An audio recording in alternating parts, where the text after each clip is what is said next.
Bismillahirrahmanirrahim.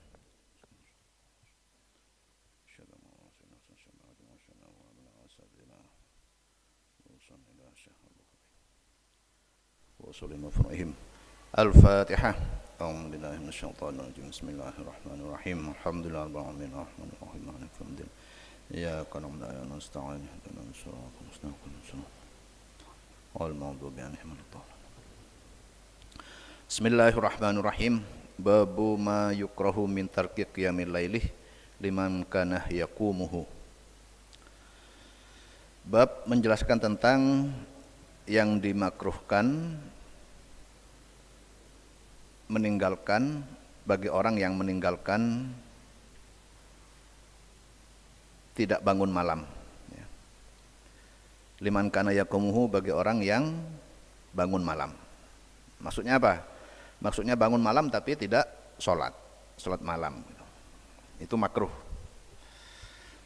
Hadatsana Abbas bin al-Husaini qala hadatsana Mubashshirun anil Auza'i tahwilun wa hadatsani Muhammad bin Muqatilin Abul Hasani qala akhbarana Abdullah qala al-Auza'i qala hadatsana Yahya ibnu Abi Katsirin qala hadatsani Abu Salamah ibnu Abdurrahmani qala hadatsani Abdullah ibnu Amr bin al-Asih radhiyallahu anhuma qala li Rasulullah, Rasulullah berkata kepada saya, ya Abdullah, la takun mithla fulanin, janganlah engkau seperti orang itu.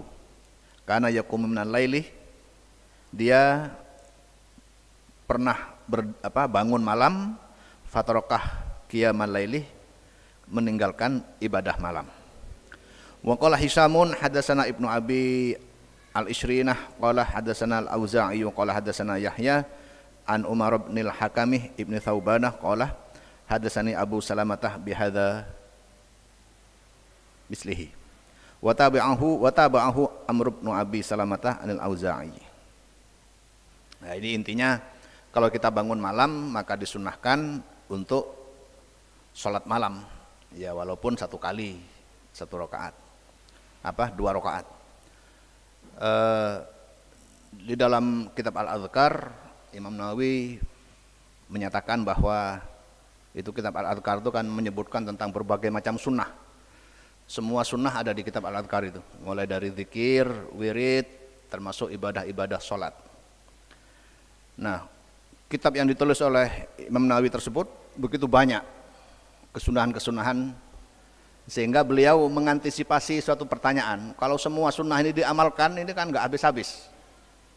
Maka Imam Nawawi menjawab bahwa tidak harus semua sunnah itu dilakukan terus-menerus. Asalkan kita pernah melakukan satu kali itu sudah cukup. Ya, itu artinya hal-hal yang sunnah ini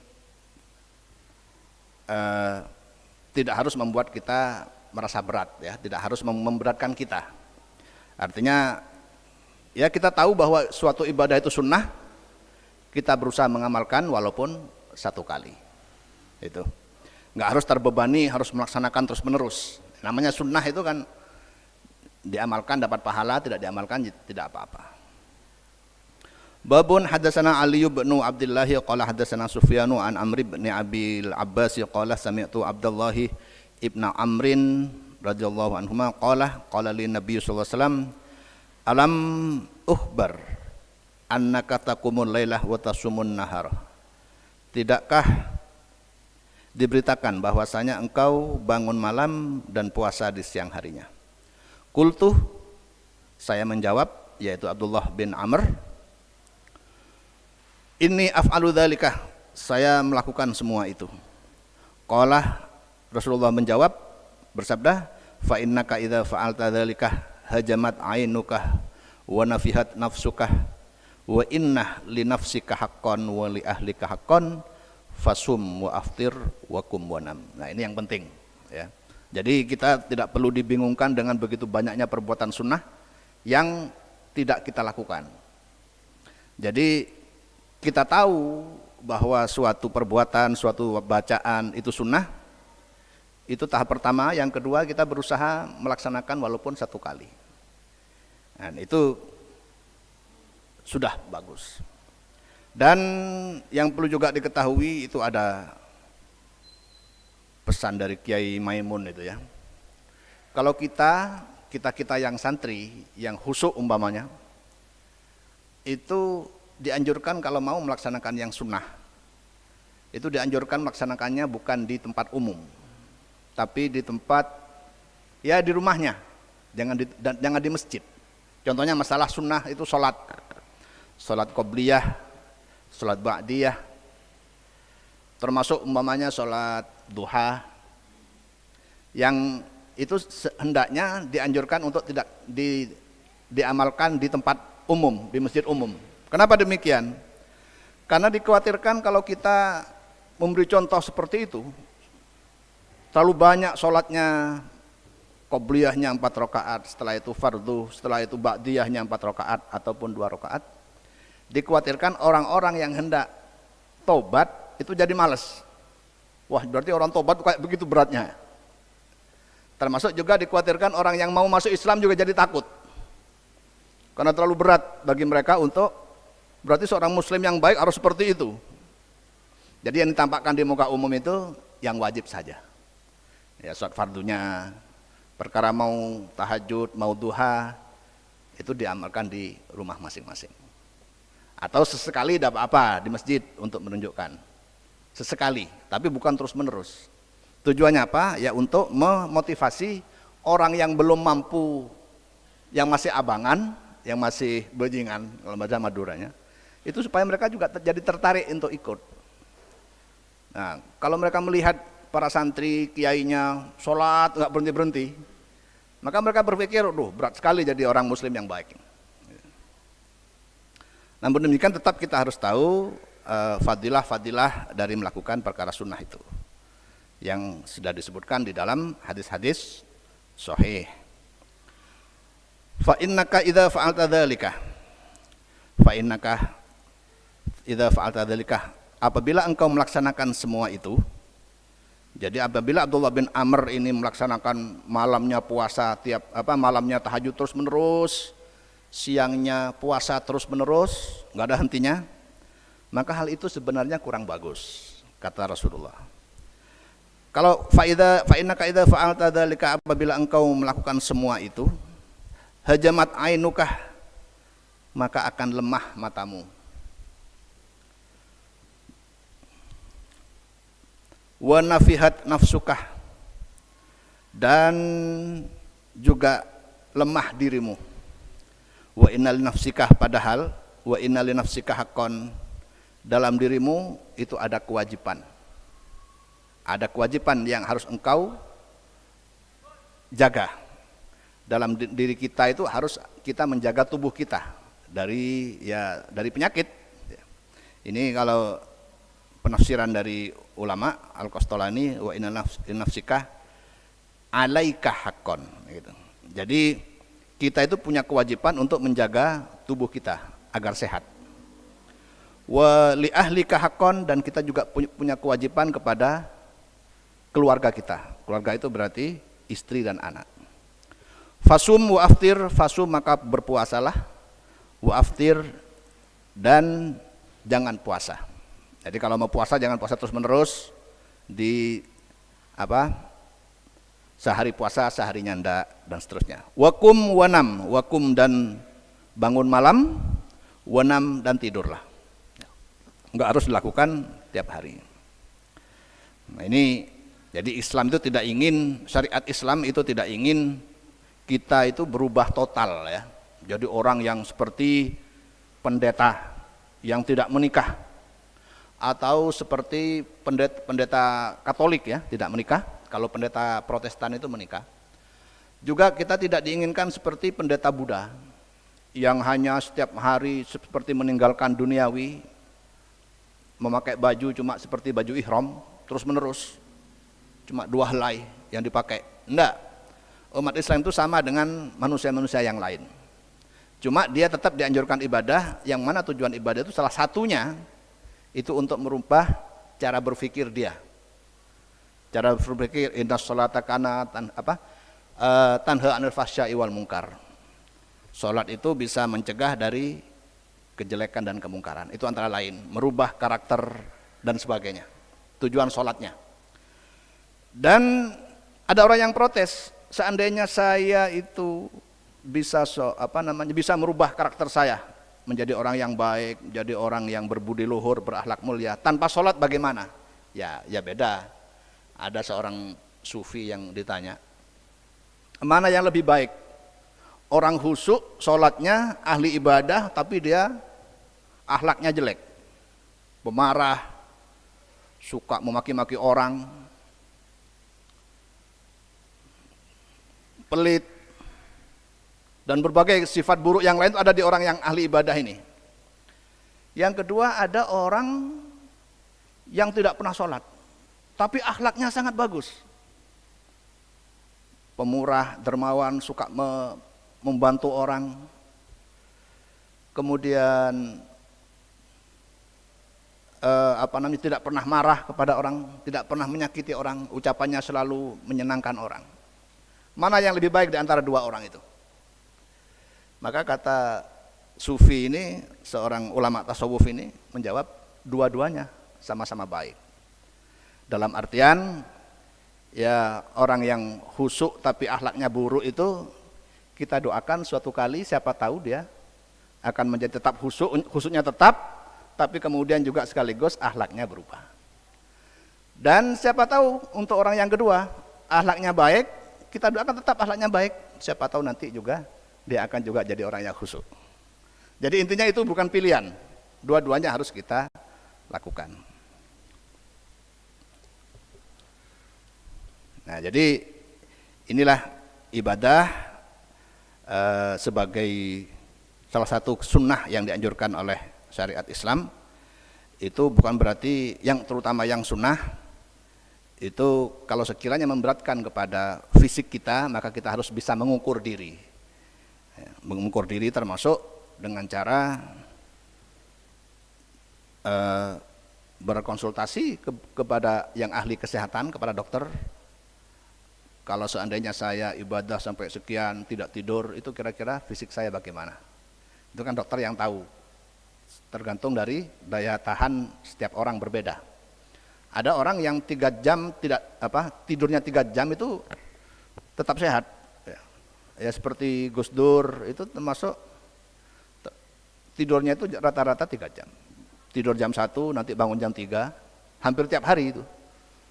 Termasuk juga seperti yang punya Japos itu Dahlan Iskan. Termasuk ada kiai di mana ini? Di Mojokerto ini. Ada pondok Matlaul Huda apa namanya? Itu kiainya 3 jam semalam, tapi sehat. Sebaliknya ada orang yang tidurnya sudah cukup 5 jam atau 7 jam, tapi sakit-sakitan. Nah ini tentu berbeda orangnya. Intinya adalah jaga kesehatan itu yang utama. Setelah itu maka ibadah, amal-amal ibadah kita lakukan yang sekiranya tidak akan merusak kesehatan itu. Ini kira-kira apa yang disampaikan oleh Rasulullah, fa innaka idza fa'alta dzalika wa inna li nafsika haqqan wa li ahlika haqqan fasum wa aftir wa kum wa nam. Dalam diri kita itu, tubuh kita itu punya hak untuk dijaga kesehatannya. Kemudian juga keluarga kita juga punya hak yang wajib bagi kita untuk melakukannya, yaitu termasuk menafkahi dan termasuk juga mendidik anak kita, memberi pendidikan yang baik. Jangan sampai bapaknya khusyuk, anaknya nakal. Nakalnya nggak tanggung-tanggung, narkoba, perampokan. Nah, jangan sampai. Itu namanya wali ahlika haqqan. Jadi harus imbang antara kehusuan kesalehan pribadi dengan kesalehan keluarga. Jangan sampai seorang kiainya saja yang khusyuk, pinter, tapi anaknya nggak karuan dan sebagainya. Ada keseimbangan di sini. Wa inna li nafsika haqqan wa li ahlika haqqan. Fasum wa aftir wa kum wa nam. Maka berpuasalah suatu hari, wa aftir juga tidak puasa, wa kum ibadah malam, wa nam tapi juga tidur. Ada keseimbangan. Termasuk dalam hal ini juga seimbang, harus punya prioritas juga yang seimbang antara kebaikan dalam beribadah dan kebaikan dalam berakhlak. Ibadahnya baik, akhlaknya juga harus baik. Jangan karena ibadahnya sudah baik kemudian dia lupa bahwa akhlak yang baik juga tidak kalah pentingnya. Yang sudah berakhlak baik juga jangan lupa bahwa ibadah tambahan itu juga penting. Babu fadliman ta'arah minal laili fashollah. Ya, termasuk ibadah yang baik itu adalah belajar, ya, mutolaah. Ya, seperti ada yang terkenal ketika Imam Syafi'i, diriwayatkan ketika Imam Syafi'i ini berteman dengan Ahmad bin Hambal. Ya, termasuk Imam Ahmad bin Hambal juga merasa berguru kepada Imam Syafi'i.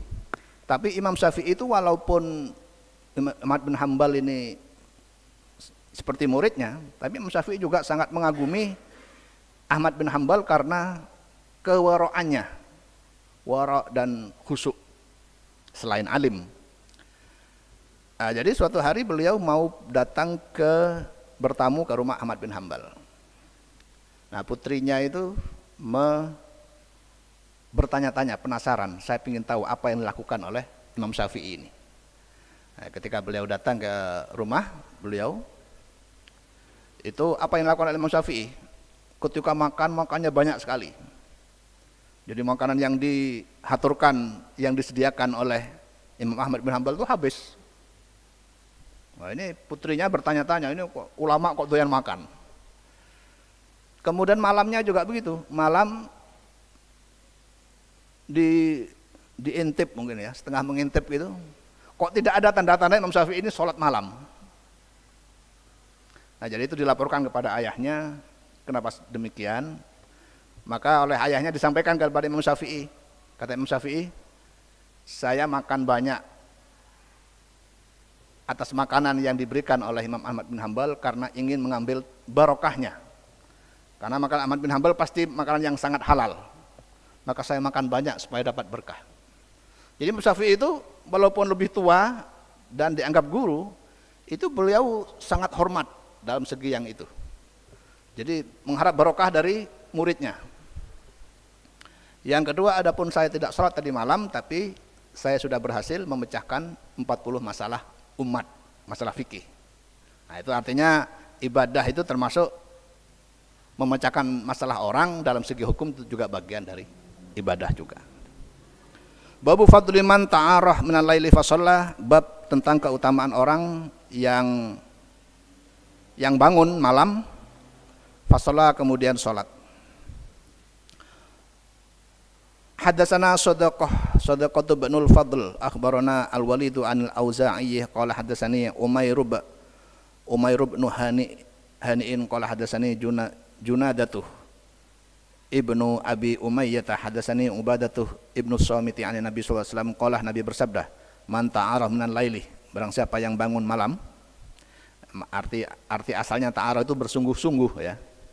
Ya, maksudnya bangun malam. Faqalah, kemudian orang itu berkata, mengucap la ilaha illallah wahdahu la syarikalah lahul mulku wa lahul hamdu wa huwa ala kulli syai'in qadir. Alhamdulillahi wa subhanallahi wa la ilaha illallah wallahu akbar wa la haula wa la quwata illa billahi. Tsumma qala, kemudian ditambah lagi dengan doa Allahumma ufirli, au doa atau berdoa dengan doa yang lain, ustujibah, maka dia akan dikabulkan doanya. Fa in tawaddoah kubilat sholatuhu, apabila dia berwuduk kemudian sholat, maka sholatnya akan diterima. Ini fadilah sholat malam. Hadatsana Yahya ibnu Bukairin qala hadatsana Al-Laitsu an Yunus an Ibnu Syihabin qala akhbarani Al-Haythamu ibnu Abi Sinanin annahu sami'ah Abu Hurairah, bahwasanya Abi Sinan mendengar Abi Hurairah wa huwa yaqusu fi qisasihi, beliau Abi Hurairah berkisah di buku-buku kisahnya, wa huwa yadhkuru Rasulullah sallallahu alaihi wasallam, beliau menyebutkan, menceritakan tentang Rasulullah sallallahu, yang mana kata-katanya inna akhanakum la yaqulur rafathah, sesungguhnya saudaramu tidak akan pernah mengatakan perkataan yang kotor. Ya, intinya perkataan kotor termasuk akhlak yang buruk. Akhlak yang buruk kepada siapa saja, baik kepada teman atau kepada lawan. Perkataan kotor itu bukan perilaku yang akan menyenangkan teman dan bukan perilaku yang akan membuat lawan menjadi takut kepada kita. Justru sebaliknya, teman juga akan merasa tidak hormat kepada kita kalau kita ngomong buruk. Lawan juga akan senang melihat dia berakhlak buruk itu. Ya, termasuk ada kisah terkenal ya di zaman Salahuddin Al-Ayyubi. Ketika di Mesir, ketika melawan masa perang salib, umat Islam berperang melawan umat Kristen Eropa yang waktu itu melawan Raja Inggris yang namanya Raja Richard. Ketika beliau sakit, Raja Richard ini sakit, ini masih dalam situasi perang di perkemahan masing-masing. Itu didatangi oleh Salahuddin ini, diobati bersama dokter. Nggak tahu kalau itu Raja Salahuddin adalah panglima perang. Salahuddin Al-Ayyubi adalah panglima perang yang siangnya itu mereka bertempur. Jadi setelah diobati tahu bahwa itu Salahuddin, Raja Richard ini sangat tersentuh. Ya walaupun tidak sampai masuk Islam, tapi beliau sangat respect dengan sikap dan akhlaknya Salahuddin Al-Ayyubi. Itu. Jadi dengan lawan pun kita dilarang untuk mencaci, apalagi dengan sesama teman, sesama umat Islam. Nah ini termasuk mencaci, termasuk termasuk sangat berat menjauhinya. Menjauhi perilaku mencaci maki ini berat, terutama sekarang di era medsos. Ya, bagi orang yang biasa main medsos, main Twitter entah apa atau di WA group atau di Facebook, kita ngomong baik-baik dimaki sama orang yang lain. Tentu kita ingin membalasnya itu kan, ingin membalas makian itu. Kita dibilang goblok apa-apa, minimal kita ingin balas goblok juga. Lah, justru di situ kewajiban untuk berkata lembut itu justru di situ lebih tinggi. Karena kalau kita dalam situasi normal kita ngomong dengan baik itu biasa. Tapi kita kalau tetap berkata sopan, dikala kita dicaci maki oleh orang, itu yang luar biasa. Nah, bagi orang yang biasa main medsos, nah itu hati-hati ucapannya. Terutama ketika kita dimaki, jangan maki balik. Itu bukan ajaran yang baik. Jadi biarkan, kalau memang kita tidak kuat untuk tidak membalas, tinggalkan aja. Itu kan di medsos itu kan ada cara untuk unfollow. Kalau kita dimasukkan oleh orang di WA group, kita kena maki, ya udah keluar aja dari grup. Nah, kalau nggak kuat. Tapi kalau kuat membalas dengan kebaikan itu lebih bagus. Jadi salah satu dari ciri seorang muslim adalah la yakulur rafath, tidak mengatakan yang buruk walaupun kepada lawan. Nah ini kita kadang dulu zaman-zaman saya masih kecil ya. Nih santri-santri yang senior itu mungkin Cidur Rahman sama Cibasir. Itu kan kita sangat suka kalau ada penceramah yang keras, yang mencaci maki pemerintah. Dulu mencaci Pak Harto, itu kita suka. Kenapa? Berani sekali dia. Nah, tapi setelah kita belajar Islam lebih dalam, kita belajar pemaknaan al-ihsan dengan baik, maka sebenarnya sikap kita mengagumi orang yang berkata kasar itu salah. Justru kita jangan sampai dekat-dekat dengan orang seperti itu supaya nggak ketularan. Kenapa? Ya karena dengan kita mencaci orang yang kita benci itu bukan berarti tidak menjamin orang itu kemudian jadi berhenti kebiasaan buruknya. Tapi kalau kita berkata baik kepada orang yang buruk, itu minimal kita menghargai diri kita sendiri. Dan orang akan hormat kepada kita, minimal itu. Ada kemungkinan besar orang itu akan ikut kepada kita. Ini ada cerita Kiai Hasyim Muzadi ya. Kiai Hasyim Muzadi itu ada dalam salah satu ceramahnya, itu videonya saya simpan. Itu beliau bertanya kepada salah seorang yang biasanya keras. Beliau nanya kepada seorang ulama juga, ulamanya ini keras, ngomongnya suka kasar. Nanya, Pak Kiai,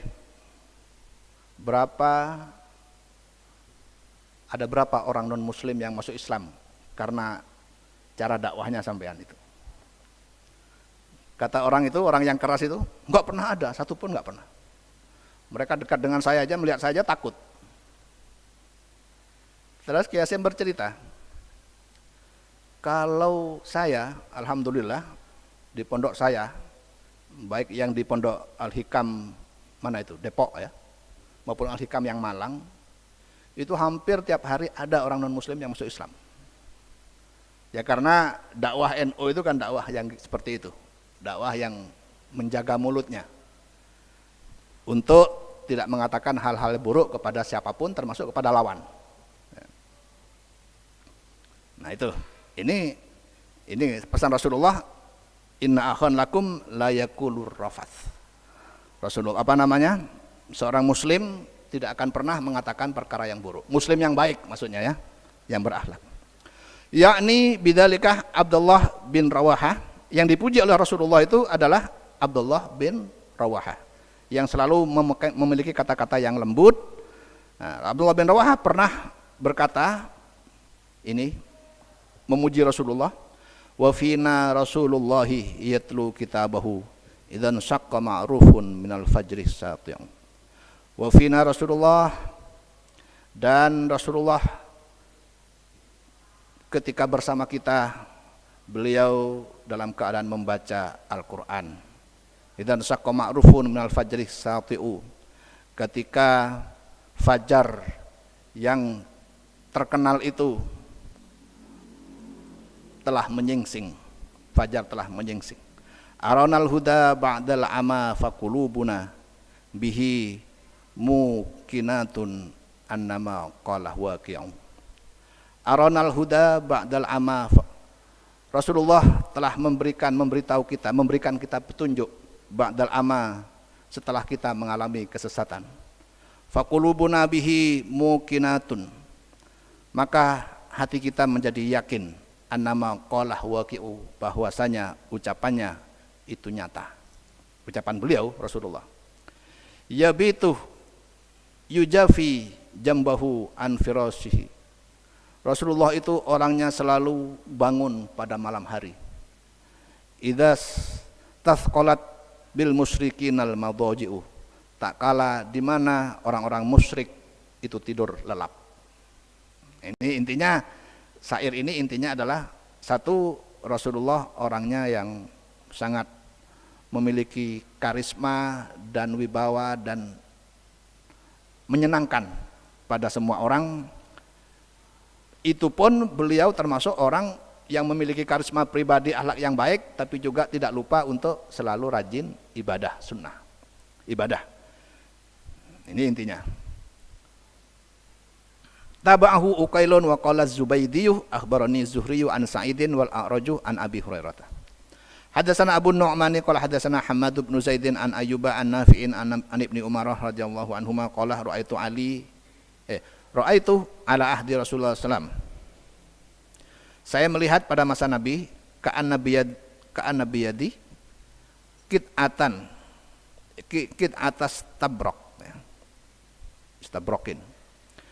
Saya seakan-akan melihat di tangan saya ada sepotong kain sutra. Faka'ani la uridu makanan minal jannati illa tarat ilaihi. Seakan-akan saya tidak ingin suatu tempat di sorga illa tarat ilaihi, kecuali tampak di situ. Wa ra'aitu ka'annathnaini atyani, dan saya melihat seakan-akan ada dua malaikat atayani arada ayadhaba bi ilan nari. Kedua malaikat itu seakan-akan ingin mengajak saya untuk memasukkan ke neraka. Fatalaqahuma malakun, lalu ada satu malaikat yang menemui kedua malaikat tadi. Faqalah, malaikat itu berkata, lam tura khalliya anhu. Jangan dibawa ke sana, jangan digiring ke sana. Khalliya anhu, tinggalkan kalian. Kalian berdua tinggalkan dia. Faqassat Hafsatuh, kemudian Hafsah berkisah ala Nabi sallallahu alaihi wasallam ihda ru'yayah, kepada kepada Nabi ihda ru'yayah, tentang salah satu dari mimpi saya. Faqala Nabi sallallahu alaihi wasallam ni'mar rajuluh Abdullah law kana yusalli minal laili. Sebaik-baik orang laki-laki adalah Abdullah. Maksudnya Abdullah ini Abdullah bin Mas'ud ya. Law kana yusalli minal laili, seandainya dia mau salat malam. Bahkan maka Abdullah bin Mas'ud radhiyallahu anhuma yusalli minal laili, sejak saat itu Abdullah bin Mas'ud melakukan salat malam. Wa kanu la yazaluna yaqussuna 'ala Nabi sallallahu alaihi wasallam. Mereka para sahabat senantiasa yaqussuna 'ala Nabi sallallahu alaihi wasallam ar-ru'ya, senantiasa menceritakan kisah-kisah mimpinya kepada Rasulullah sallallahu alaihi wasallam. Annaha fi lailatis sabi'ati, bahwasanya annaha itu Lailatul Qadar ya. Annaha, bahwasanya Lailatul Qadar itu fi lailatis sabi'ati, terjadi pada malam yang ketujuh, minal ashril awakhirih, dari hari yang ke-10 yang akhir. Faqala Nabi sallallahu alaihi wasallam, maka Nabi bersabda, ara ru'yakum qad tawata'at fil ashril awakhirih. Saya melihat mimpi-mimpi kalian qad tawata'at, bertepatan fil ashril awakhirih, pada hari yang pada 10 hari yang terakhir dari bulan Ramadan. Faman kana mutaharriha falyataharraha. Barang siapa yang mencari Lailatul Qadar, falyataharraha, maka carilah pada asrul awakhir. Falyataharraha atau falyataharriha, maka carilah Lailatul Qadar min asrul awakhir, pada 10 hari yang akhir. Nah, ini termasuk dengan cara apa mencari Lailatul Qadar itu? Ya dengan cara bangun malam dan ibadah. Ibadah itu minimal kalau di masjid ya berarti i'tikaf ya. Dan baca-baca Quran, gak harus sholat terus. Ya juga dengan diselingi dengan sholat. Babul mudawamati ala raq'atail fajri, bab istiqomah melaksanakan dua rakaat sunnah fajar atau subuh. Hadatsana Abdullah ibnu Yazid, hadatsana Sa'idun huwa ibnu Abi Ayyubah, qala hadatsani Ja'far ibnu Rabi'atah an Iraq ibn Malikin an Abi Salamah an Aisyah radhiyallahu anha qalat, Aisyah berkata, sallan nabiyul Aisyah, Nabi sallallahu alaihi wasallam salat Isya, summa shalla samana raka'atin wa raka'ataini jalisan. Kemudian beliau salat 8 rakaat dan 2 rakaat dalam keadaan duduk, wa raka'ataini banan nida'aini, dan 2 rakaat di antara 2 adzan. Maksudnya 2 adzan itu adzan dan iqamat. Walam yakun yada'uhuma abadan, dan beliau tidak pernah meninggalkan salat tersebut selamanya sampai beliau meninggal. Ini dalil bahwa salat sunnah sebelum salat subuh itu hukumnya sunnah ya. Itu dalilnya. Jadi masalah sunnah ini ada 2 perbedaan di antara ulama ya. Ada ulama madhab 4 dengan ulama Zahiri. Zahiri itu yang dicetuskan oleh Ibnu Hazm. Ibnu Hazm, kalau ingin tahu pendapat-pendapat Ibnu Hazm itu silahkan dibaca di kitabnya, namanya Al-Muhalla. Itu ada di kumpulan kitab itu. Dalam masalah sholat, dalam masalah ibadah, itu kalangan ulama Zahiri ini itu berpendapat bahwa seluruh masalah ibadah harus berdasarkan kepada hadis. Baik hadis itu adalah perkataan Rasul, ataupun perbuatan Rasul, ataupun pengakuan Rasul. Ada orang lain sholat, Rasulullah diam, itu berarti pengakuan, ikrar. Jadi tidak setuju kalau orang ulama Zahiriyah ini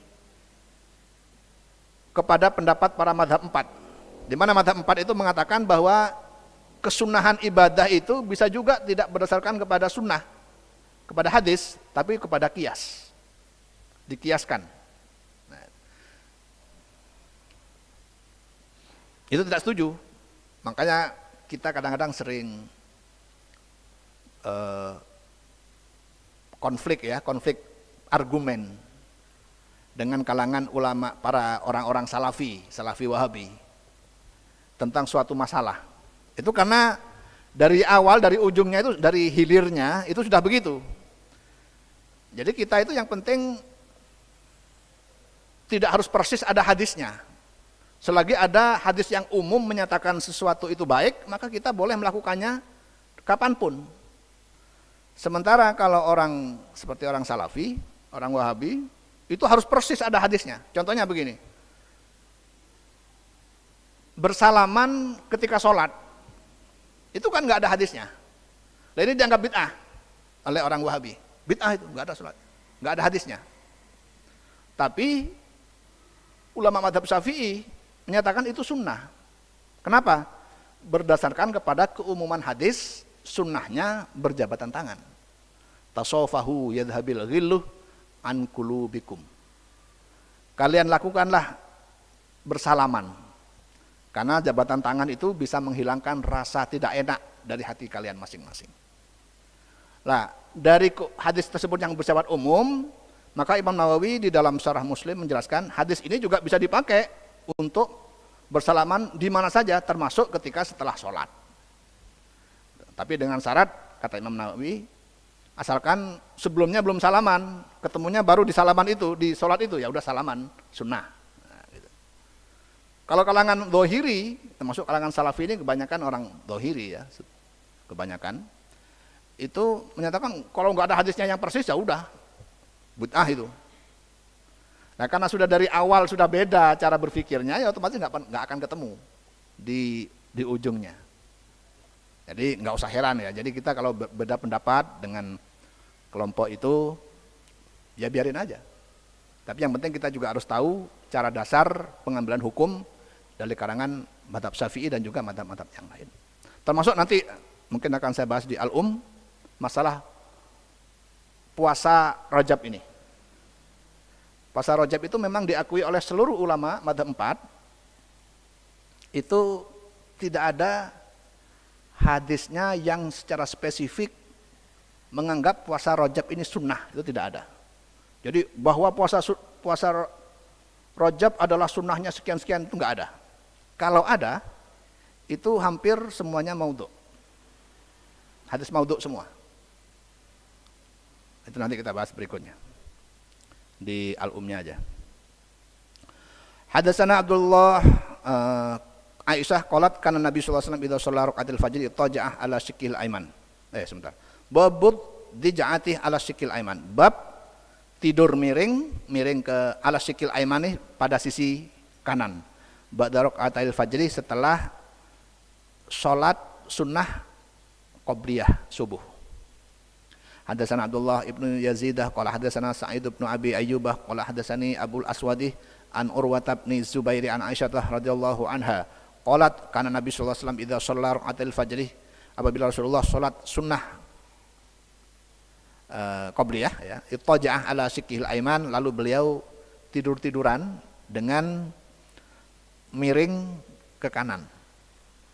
Nah, kenapa kok miring ke kanan? Ya ini enggak ada yang tahu, Rasulullah aja yang tahu. Tetapi ada sebagian analisa ulama, beliau sengaja tidur miring ke kanan itu karena jantung itu ada di sebelah kiri, sehingga kerja jantung tidak terlalu capek. Kalau tidurnya miring ke kiri di tempatnya jantung, itu nanti bisa membuat fisik kurang baik. Itu salah satu hikmah. Tapi bukan berarti itu sebabnya, bukan, hikmahnya aja. Babu man tahaddatsa ba'da rak'ataini wa lam yattaji. Bab tentang orang yang berbicara, ngobrol setelah 2 rakaat subuh, qabliyah subuh, wa lam yattaji, dan tidak tidur miring. Hadatsana Bishr bin Al-Hakam hadatsana Sufyan qala hadatsani Salimun Abu Nadrih an Abi Salamah an Aisyah radhiyallahu anna Nabiy sallallahu alaihi wasallam kana, Rasulullah pernah idza shalla sunnatal fajri, apabila salat sunnah subuh, fa in kuntu mustaiqidatan, apabila saya kebetulan sedang bangun, hadatsani, dia mengajak saya ngobrol. Wa illa, apabila saya kebetulan tidak bangun, tidak sedang tidur, ittaja'ah, beliau tidur-tiduran hatta yu'adzan bis sholati, sehingga sholat adzan iqamah ya. Iqamah dikumandangkan.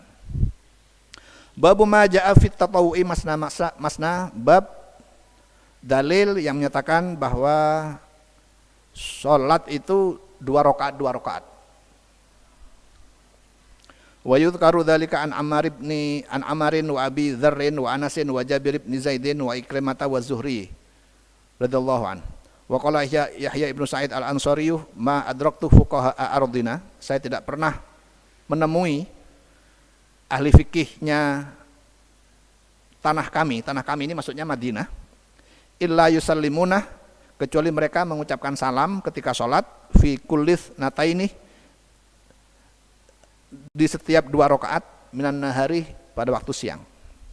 Hadatsana Qutaibah qala hadatsana Abdurrahman ibnu Abil Mawali an Muhammad ibn al-Munkadiri an Jabir ibn Abdullah radhiyallahu an qala kana Rasulullah sallallahu alaihi wasallam yu'allimunal istikharatah, pernah mengajarkan kami cara istikharah fil umuri, di dalam berbagai masalah, baik masalah duniawi maupun masalah akhirat.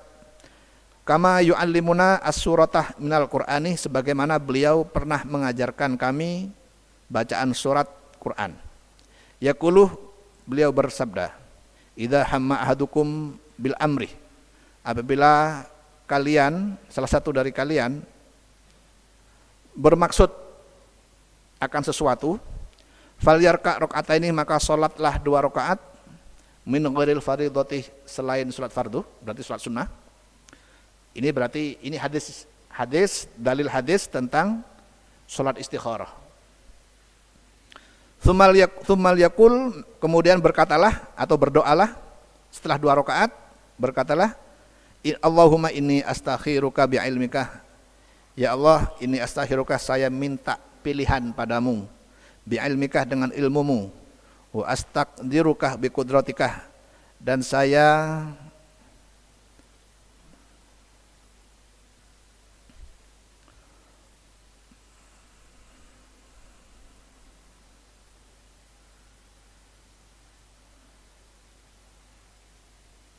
memohon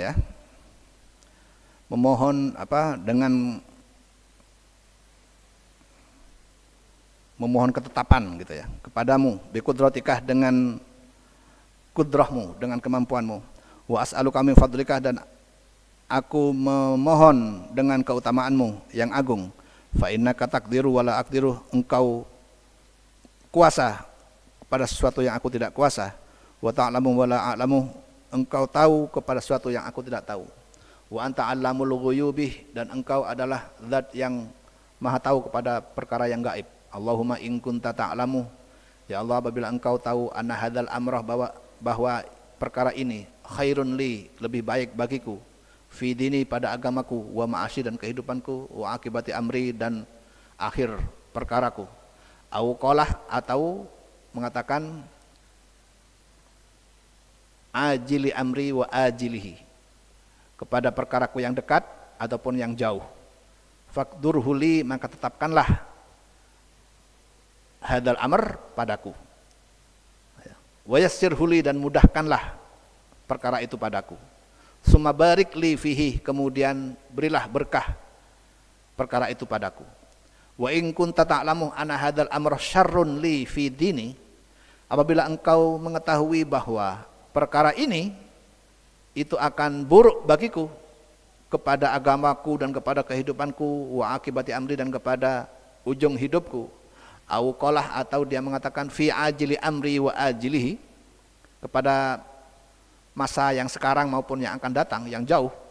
Fasrifhu anni, maka jauhkanlah hal ini, anni, dariku, wasrifni anhu, dan jauhkanlah aku dari perkara itu. Waqdurli al khairah haitsu kana, dan tetapkanlah diriku kebaikan, haitsu kana, dimanapun ia berada.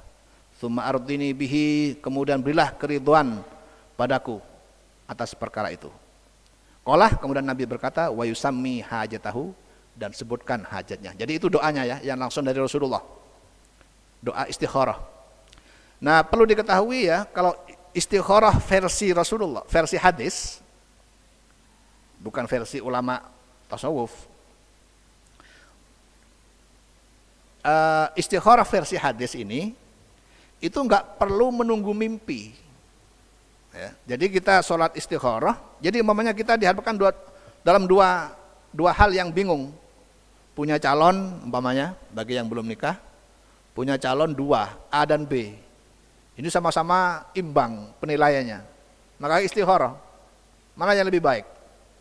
Maka pilihannya itu adalah ketika kita selesai berdoa dan hati kita itu ada kecenderungan kepada A atau B, itulah hasil istikharah itu. Itu yang versi ini, yang versi dari hadis ini dan penafsirannya para ulama hadis. Jadi tidak perlu menunggu mimpi apa. Adapun istikharah dengan gaya menurut versi ulama tasawuf itu beda. Itu lewat mimpi. Jadi kita membahas tentang hadis ini dulu. Jadi cara beristikharah versi menurut hadis yang riwayat Bukhari ini, kita sholat istikharah 2 rakaat. Ya bahasa Indonesia saya niat sholat istikharah. Niat sholat sunnah istikharah 2 rakaat lillahi ta'ala. Setelah sholat membaca doa ini, kemudian mana yang condong hati kita di antara dua pilihan yang sulit, maka itulah hasil istikharah. Nggak perlu menunggu tidur. Nah, gitu ya. Ya itu pernah orang-orang Arab umumnya seperti itu prakteknya. Jadi saya pernah punya teman Arab waktu di India. Itu orang Dubai Emirat ya. Ya Dubai itu bagian dari Emirat, tapi dia di Dubainya kalau nggak salah. Kemudian dia ke India belajar sebentar. Lah itu dia berkamar dengan teman saya, satu kamar berdua.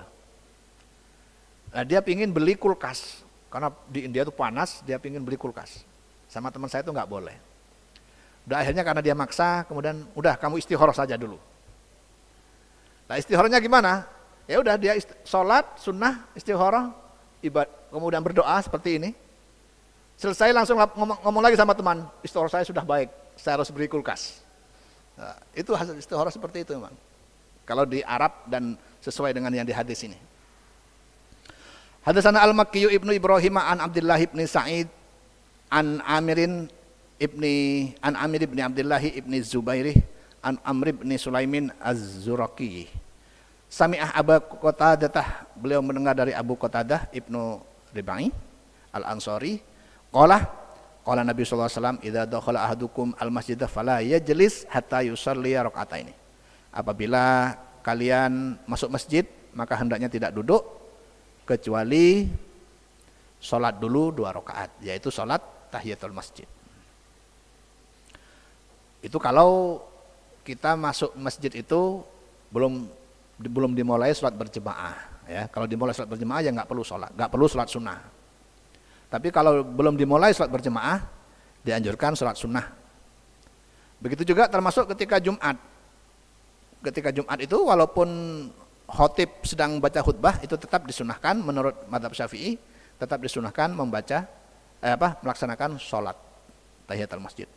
Bagaimana kalau kita sudah dalam posisi ingin sholat tahiyatul masjid dan sekaligus ingin sholat qobliyatul Jumat atau qobliyahnya sholat fardu. Sementara waktunya mepet, kalau sholat dua-duanya itu nanti ketinggalan berjemaah, cukupnya cuma 1. Maka kalau menurut Zakaria Al-Ansari di dalam kitab Asnul Mathalib, itu boleh satu sholat itu diniati dengan 2 niat. Sebagaimana bolehnya puasa itu diniati dengan 2 niat. Puasa sunnah Syawal dengan sekalian puasa qadha. Umumnya bagi perempuan ya, yang biasa mungkin ada haidnya waktu puasa. Kemudian dia ingin qadha sekaligus niat salat sunnah Syawal, itu boleh. Jadi keterangannya di kitab Asnul Mathalib. Hadatsana Abdullah ibnu Yusuf qala akhbarana Malikun an Ishaq ibni Abdullah ibni Abi Talhah an Anas ibni Malik qala sallalana Rasulullah sallallahu alaihi wasallam rakaataini tsumman sarafa. Rasulullah melaksanakan salat 2 rakaat lalu kemudian insarafah, selesai. Hadatsana Ibnu Bukairin qala hadatsana Al-Laisu an Ukailin an Ibnu Syihabin qala akhbarani Salimun an Abdullah ibni Umar qala shallaitu ma'a Rasulullah sallallahu alaihi wasallam rakaataini. Abdullah bin Umar itu berarti iparnya Rasulullah ya. Karena kakaknya dia, kakak perempuannya, kakaknya beliau itu dinikah sama Rasulullah. Putranya Umar bin Khattab. Sholaitu ma'a Rasulullah sallallahu alaihi wasallam rakaataini qabla dhuhri, saya salat bersama Rasulullah 2 rakaat sebelum zuhur, wa rakaataini ba'da dhuhri dan 2 rakaat setelah zuhur, wa rakaataini ba'dal jum'ati dan 2 rakaat setelah Jumat, wa rakaataini ba'dal maghribi dan 2 rakaat setelah maghrib, wa rakaataini ba'dal isya'i dan 2 rakaat setelah isya. Ini berarti sholatu ma'a Rasulillah, berarti beliau salat berjemaah. Abdullah bin Umar salat berjemaah bersama Rasulullah. Jadi ini termasuk dalil bolehnya salat berjemaah, salat sunnah itu. Yang sunnah yang biasa ya, bukan yang id, kusuf, bukan, tapi yang salat yang biasa. Namun ulama menyatakan boleh, walaupun boleh salat sunnah berjemaah, tapi sebaiknya tidak menjadi kebiasaan. Karena Rasulullah lebih sering salat sendirian. Hadatsana Adamu qala hadatsana qala akhbarana Su'batu akhbarana Amr bin Dinarin qala sami'tu Jabir bin Abdullah qala Rasulullah sallallahu alaihi wasallam wa huwa yakhutubu, Rasulullah sedang berkhutbah.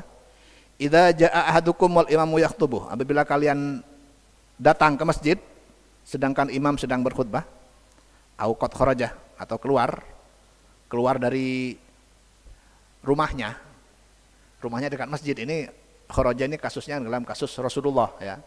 Rasulullah itu kira-kira kalau ini masjid, dalamnya beliau itu ya di situ, di tempat aula itu. Nah, jadi ketika keluar ya kelihatan Rasulullah sedang keluar. Fal yusalli raka'ataini, maka salatlah 2 rakaat. Artinya walaupun khatib sedang khutbah itu masih boleh melaksanakan salat 2 rakaat, dan itu juga pandangan dari mazhab Syafi'i. Hadatsana Abu Nuaimin qala hadatsana Saif bin Sulaiman al-Makki sami'tu Mujahidan yaqulu utiyah Ibnu Umar fi manzilihi, didatangi di rumahnya, faqila lahu, kemudian ditanya kepadanya, hadza Rasulullah sallallahu alaihi wasallam qad dakhala al-Ka'bah, Rasulullah masuk Ka'bah.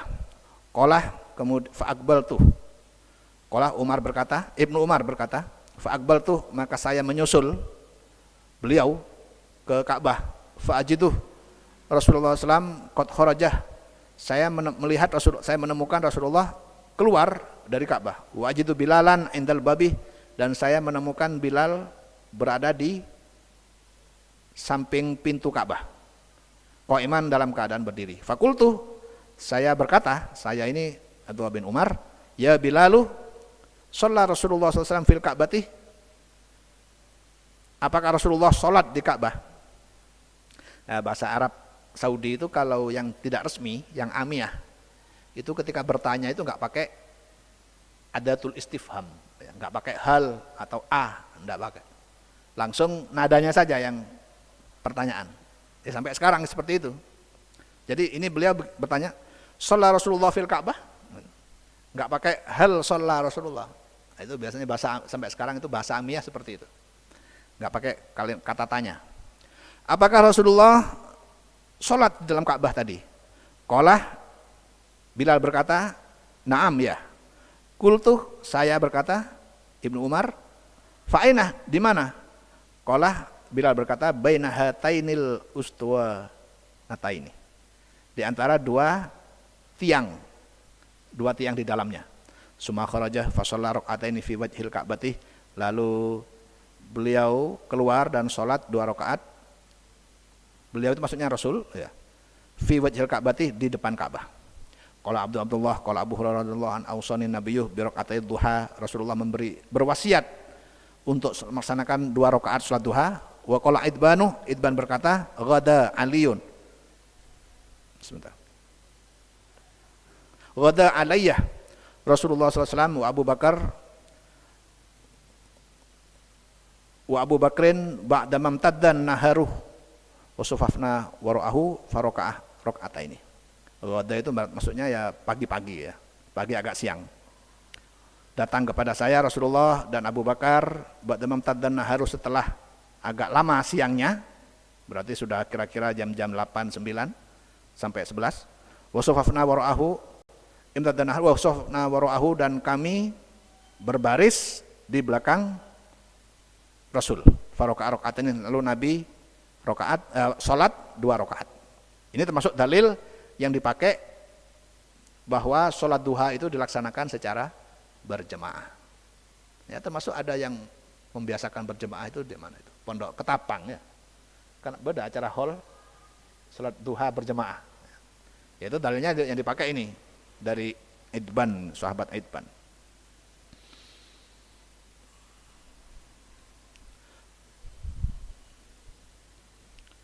Babul hadisi ba'da raq'atail fajri. Jadi ini kesimpulannya, intinya itu yang kita baca barusan itu tentang sholat-sholat yang disunnahkan oleh Rasulullah. Yang pertama termasuk sholat malam, termasuk juga sholat qobliyah, qobliyatus subuh, termasuk seluruh sholat qobliyah dan ba'diyah, dan juga termasuk sholat duha. Yang mana sholat duha dan juga sholat rawatib itu, sholat qobliyah ba'diyah disebut juga sholat rawatib, itu juga pernah dilakukan oleh Rasulullah, pernah dilakukan sendirian, dan juga pernah dilakukan secara berjemaah. Walaupun berjemaahnya itu Rasulullah tidak ngajak kepada sahabat itu untuk berjemaah, tapi ketika ada orang bermakmum di belakangnya, Rasulullah diam. Ini yang disebut dengan ikrar. Sunnah yang berdasarkan kepada ikrar.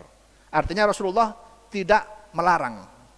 Rasulullah tidak melarang itu berarti sama dengan menyetujui. Sudah dianggap itu sebagai bagian dari sunnah. Jadi sunnah itu berasal dari 3 hal. 1, perkataan Rasulullah. Yang kedua, perbuatan Rasulullah. Yang ketiga, pengakuan Rasulullah. Pengakuan artinya ketika ada orang melakukan, beliau tidak keberatan, tidak menolak atau tidak apa. Nah, termasuk ini, sholat duha dilaksanakan secara berjemaah. Sholat rawatib juga Rasulullah pernah melaksanakan secara berjemaah. Tapi umumnya Rasulullah umumnya beliau melaksanakan sholat sunnah itu sendirian. Itu artinya apa? Ya berarti ya sama-sama boleh. Berjemaah juga boleh, kemudian sendirian juga boleh. Babul hadisi ba'da raq'atail fajri, wallahu a'lam. Ahli la dari wa 'allimna wa adibana ya rabbi bi husni. Bismillahirrahmanirrahim. Ini langsung ke halaman 384.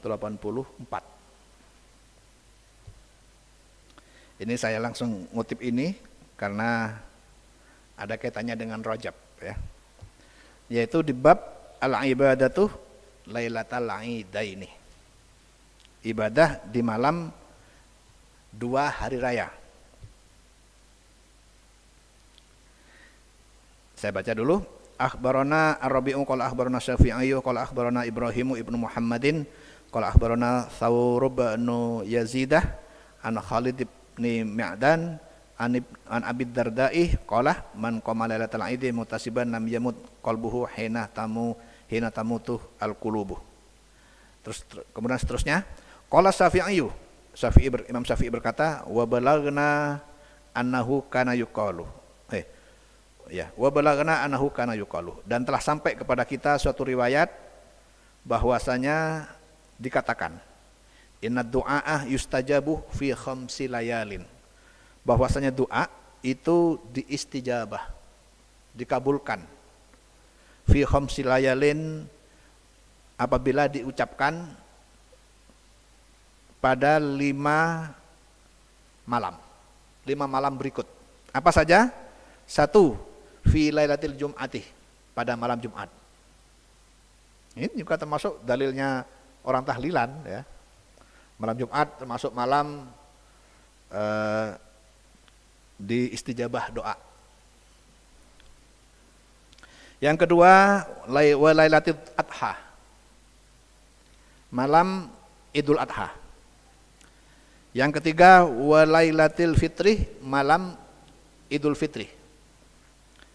Kemudian yang keempat ya. Wa awwali lailatin min Rajabah.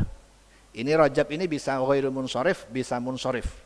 Jadi boleh dibaca min Rajabin atau min Rajabah. Dan awal malam dari malam Rajab itu doanya terkabul. Wa lailatin nisfih min Sa'banah, dan malam separuh bulan dari bulan Sa'ban. Jadi tanggal 15. Nah, dari hadis ini, dari riwayat ini kemudian para ulama mazhab Syafi'i menjadikan ini dasar, termasuk bahwa bulan Rajab merupakan bulan yang istimewa. Ya. Merupakan bulan yang istimewa. Sehingga ulama mazhab Syafi'i menganggap bahwa puasa pada bulan Rajab itu sunnah. Kemudian pendapat itu diikuti juga oleh dua mazhab yang lain selain mazhab Hambali, yaitu mazhab Hanafi dan mazhab Maliki. Itu satu ya. Yang kedua, bahwa yang perlu diketahui, tidak ada satupun hadis tentang fadilah puasa bulan Rajab yang sahih. Bahkan hampir semuanya ini pendapat dari Ibnu Hajar loh ya. Ibnu Hajar Al-Asqalani di dalam Taksirul Khisal. Tidak ada satupun hadis yang menyebut secara khusus sunnahnya puasa Rajab. Itu tidak ada yang sahih. Bahkan tidak ada yang dhaif. Nah, ini yang perlu diketahui. Bahkan tidak ada yang dhaif. Yang ada adalah maudhu. Jadi kalau sampean pernah melihat puasa bulan Rajab itu sama dengan pahalanya sekian, itu maudhu itu. Yang menyebut secara spesifik puasa bulan Rajab. Yang ada, jadi kalau begitu, kalau memang semua hadis fadilah puasa Rajab itu adalah maudhu, lalu apa sandarannya ulama madhab yang tiga tadi menyatakan bahwa puasa bulan Rajab itu sunnah? Apa landasannya? Landasannya cuma ada hadis dari Nusair bin Jubair, Sa'id bin Jubair. Sa'id bin Jubair ini seorang tabi'in. Beliau menyatakan sami'tu Ibnal Abbas annahu qala, menyatakan beliau bahwa saya mendengar sahabat Ibnu Abbas berkata, karena Rasulullah SAW, gitu ya, bahwasanya Rasulullah SAW yasumu hatta nakulah la yuftiru, wa yuftiru hatta nakulah la yasumu. Ini hadis yang sahih ini. Ini dari Muslim, Sahih Muslim. Jadi beliau mengatakan bahwasanya Ibnu Abbas mengatakan ketika ditanya, ya, Sa'id bin Jubair ini seorang tabi'in, ketika ditanya bagaimana hukumnya puasa Rajab, maka beliau mengambil dalil dari kitab hadis sahih dari Ibnu Abbas yang di situ tidak ada puasa Rajabnya. Cuma beliau menyatakan bahwa Rasulullah itu biasa berpuasa sehingga kami menyatakan beliau tidak mokel. Dan beliau juga biasa mokel itu tidak puasa, sehingga kami mengatakan beliau tidak puasa. Artinya apa? Artinya Rasulullah itu ya di berbagai bulan, selama bulan setahun itu ya puasa, kadang tidak, kadang puasa, kadang tidak. Nggak pernah puasa terus menerus. Artinya apa? Artinya yang disunnahkan ketika bulan Rajab itu puasanya ya sama dengan puasa yang lain, puasa sunnah yang lain. Artinya tidak terus menerus, terus menerus 1, 2, 3 puasa terus, bukan itu. Itu satu.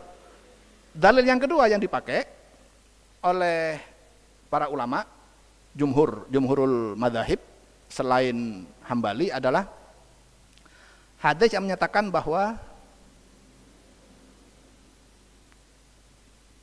puasalah atau tidak puasalah di bulan-bulan yang mulia. Ini dalil yang kedua.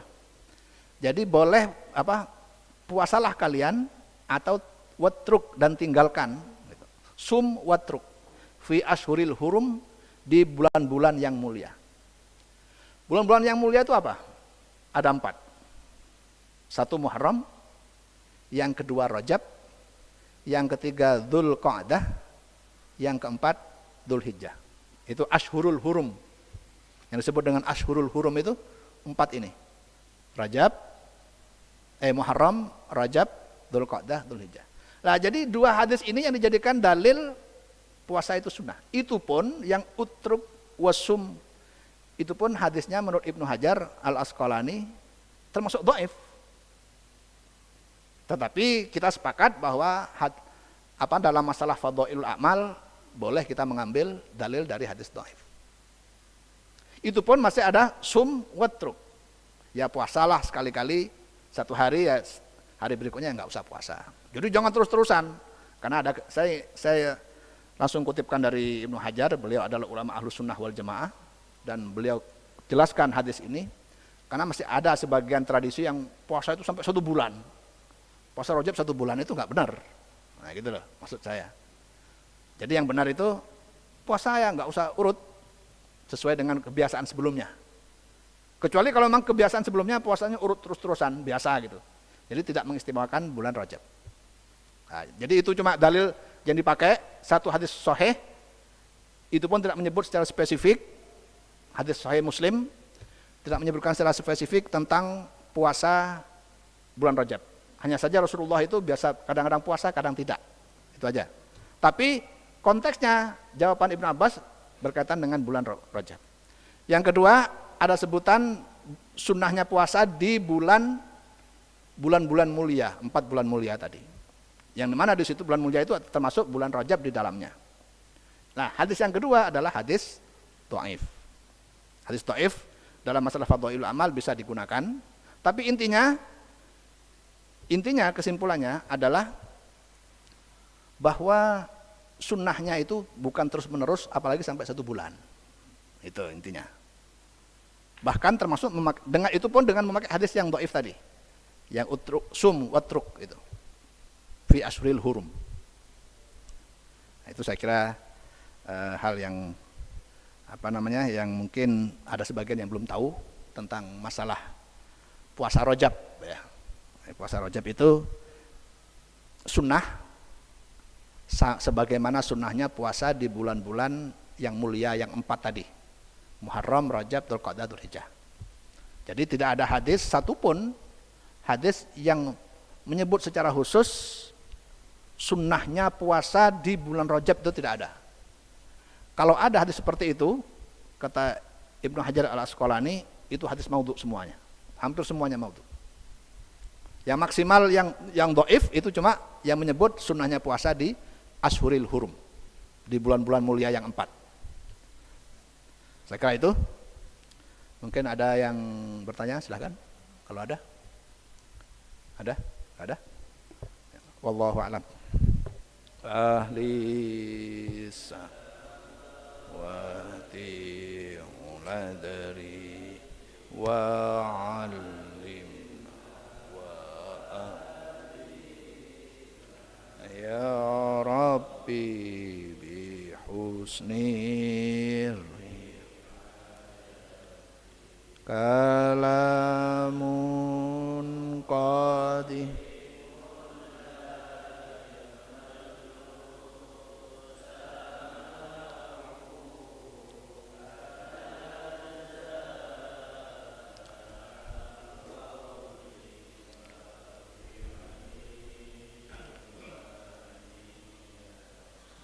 bihi asta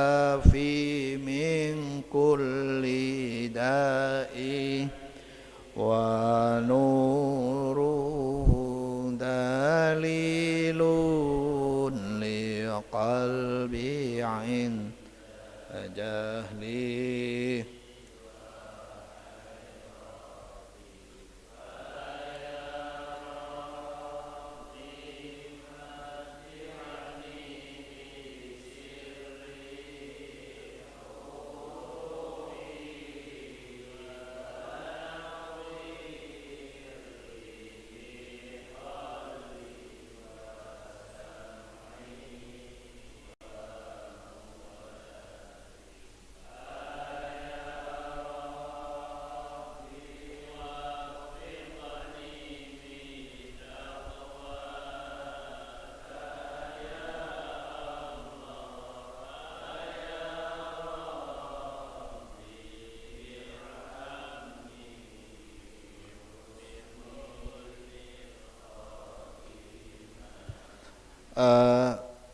berkaitan dengan apa tadi puasa Rajab itu juga bisa dilihat di kitab Al-Fatawa Al-Kubra Ibnu Hajar Al-Haytami.